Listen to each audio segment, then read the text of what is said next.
سوال: تبلیغ سے بچو اور تبلیغ نہ کرو، اس بات کی سمجھ نہیں آئی؟ جواب: جب تک تمہیں صداقت کا شعور نہ ہو تو تم صداقت کو بیان نہ کرو۔ جھوٹا انسان سچے قرآن کو بیان کرے گا تو تاثیر نہیں ہوگی۔ قرآن میں پہلے ہی وارننگ دی ہوئی ہے، ہدی للمتقین، یعنی یہ کتاب ہے، متقی پہلے بنو، پھر یہ تمہیں ہدایت دے گی، ورنہ گمراہ ہو جاؤ گے۔ یضل بہ کثیرا ویہدی بہ کثیرا، کتنے ہی لوگ قرآن پڑھ کر گمراہ ہو گئے۔ قرآن سے لوگوں نے عمل نکالا، رمل نکالا، تعویذ نکالا، مسلمانوں کو تکلیف دینے کے لیے اس میں سے وظیفے نکالے، حساب نکالے، یا قہار اپنے بھائیوں کے راستے میں دیواریں بنائی، اور ان کے سامنے بھی دیوار ہے اور ان کے پیچھے بھی دیوار ہے۔ سورہ یاسین میں ہے، وَجَعَلْنَا مِن بَيْنِ أَيْدِيهِمْ سَدًّا وَمِن خَلْفِهِمْ سَدًّا، وظیفہ پڑھ کے اندھا کر دیا۔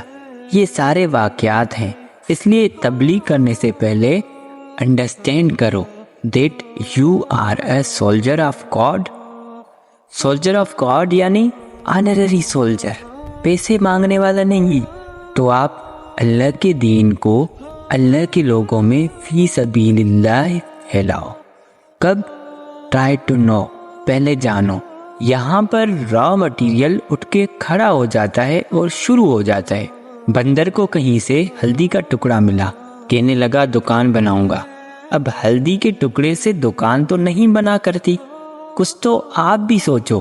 ذرا اقبال کا یہ شعر پڑھو، پھر بات خود بخود نکلے گی، اسپونٹینیس ایرپشن، پھر تبلیغ خود بخود ہو جائے گی۔ تبلیغ اس وقت ہوتی ہے جب تمہارے آنسو جینین ہو جائیں، مگر مچھ کے آنسو مرنے دو۔ جو آنسو بچ جائیں گے تب لوگ خود بخود تمہارے ساتھ آ جائیں گے۔ کوئی کسی کو مارنا چاہتا ہے، گالی دینا چاہتا ہے تو کہے گا تو نماز نہیں پڑھتا، اور کوئی طریقہ نہیں تھا، بس کہتا ہے تو نماز نہیں پڑھتا، تو گدھا ہے۔ وہ شخص تبلیغ کرے جس کو اپنی نماز منظور ہونے کی کم از کم تھوڑی سی گارنٹی ہو، اور جس کی نماز لوٹا کے اس کے منہ پر دے ماری جا رہی ہے، وہ کیا تبلیغ کر رہا ہے؟ جس شخص کو جنت میں جانے کی اپنی تھوڑی سی گارنٹی ہو، وہ جنت میں دوسرے کو لے جائے۔ تیسری بات یہ کہ آپ جنت میں جس کو شریک کرنا چاہتے ہو اس سے آپ کو محبت ہو، جبھی تو کہو گے کہ اے میرے بھائی، پیارے بھائی، میں جنت میں جا رہا ہوں، تسی میرے نال چلو۔ اور ثبوت کیا ہے پیار کا؟ اس کو تھوڑی سی دولت بھی دے دو، کہتا ہے کہ دولت میں نہیں دیتا، جنت میں شریک کرتا ہوں، تو یہ جھوٹا ہے۔ یہاں شریک نہیں کرتے، یہاں اس کو دیتے نہیں ہو، اور جنت میں اس کو مکان دے رہے ہو، یہ غلط بات ہے۔ اس لیے تبلیغ کی بات کیا ہے؟ First of all understand what you are going to preach. Number 2، جس آدمی کو تبلیغ کرنی ہے بے تعلق تبلیغ نہ کرنا۔ بے تعلق تبلیغ کیا ہے؟ صاحبان مہربان، اللہ تعالیٰ نے فرمایا وغیرہ۔ نہ میں نے جانا کہ وہ کون ہے اور نہ اسے معلوم ہے کہ میں کون ہوں، پھر سب چلے گئے۔ تعلق ہونا چاہیے، تعلق کے ساتھ اس کے کان میں وسپر کر دے کہ بھائی یہ کام چھوڑ دو۔ تو تبلیغ کیسی؟ مسلمانوں کو مسلمان بنانے کا شغل بند کرو، یہ تبلیغ کا شارٹ سرکٹ ہے۔ تیرا نام کیا ہے؟ ذوالفقار علی ہے؟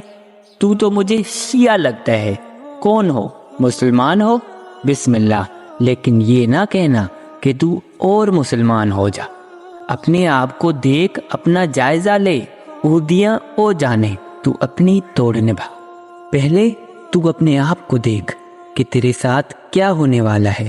وَلَا تَزِرُ وَازِرَةٌ وِزْرُ أُخْرَى، none will be allowed to bear the burden of anyone else۔ کسی کو اجازت نہیں ملے گی۔ اپنے بوجھ کو دیکھ کہ کیا بنا پڑا ہے تیرے ساتھ۔ کہیں قرآن کے 2 لفظ پڑھ کر تبلیغ نہ شروع کر دینا۔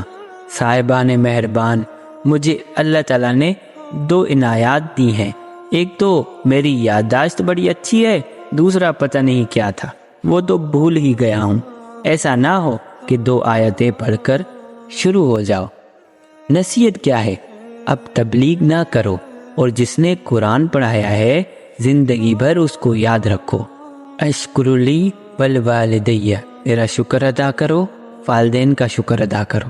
اور اللہ تعالیٰ نے کہا ہے کہ جس نے اپنے محسن کا شکریہ ادا نہیں کیا، اس نے میرا کیا شکریہ ادا کرنا ہے؟ اپنے محسن کو تلاش کرو، یہ زندگی میں آسان راستہ ہے۔ جس نے تجھ پر احسان کیا ہے، کون ہے جس نے تجھے بلیس کیا؟ بس اس کو تلاش کرو، اس کے نام سے کہانی شروع ہو جائے گی، بس تبلیغ بہتر ہو جائے گی۔ تبلیغ تعلق کے ساتھ ہے، محبت کے ساتھ ہے، بحث کرنے میں نہیں ہے۔ تبلیغ کو حکم نہ بناؤ، تبلیغ کو مشورہ نہ بناؤ، تبلیغ کو محبت ہی بناؤ، بس پھر مسئلہ حل ہو جائے گا۔ آپ بیمار کے پاس جا رہے ہو، اس کو دوائی دے دو، بس پھر وہ تمہارے دین پر آ گیا، خود ہی آ جائے گا۔ آپ یہ کرتے ہو کہ ایک آدمی کہتا ہے کہ میرا بچہ بیمار ہے، مجھے اس کے لیے کچھ پیسے چاہیے۔ آپ کہیں گے کہ پہلے کلمہ سناؤ، نماز پڑھو۔ اس کو پیسہ نہیں دے گا، قرآن پڑھائے گا، نماز پڑھائے گا، اس کا مسئلہ حل نہیں کرے گا۔ ایسی تبلیغ نہیں ہونی چاہیے۔ تبلیغ یہ ہو کہ اس کا مسئلہ بھی حل کرو اور اس کو ایمان بھی دو۔ چور کا ہاتھ ضرور کاٹو، لیکن پہلے اس کا فاقہ کاٹو۔ اگر فاقہ نہیں تھا اور اس نے چوری کی ہے تو پھر اس کا ہاتھ کاٹ سکتے ہو۔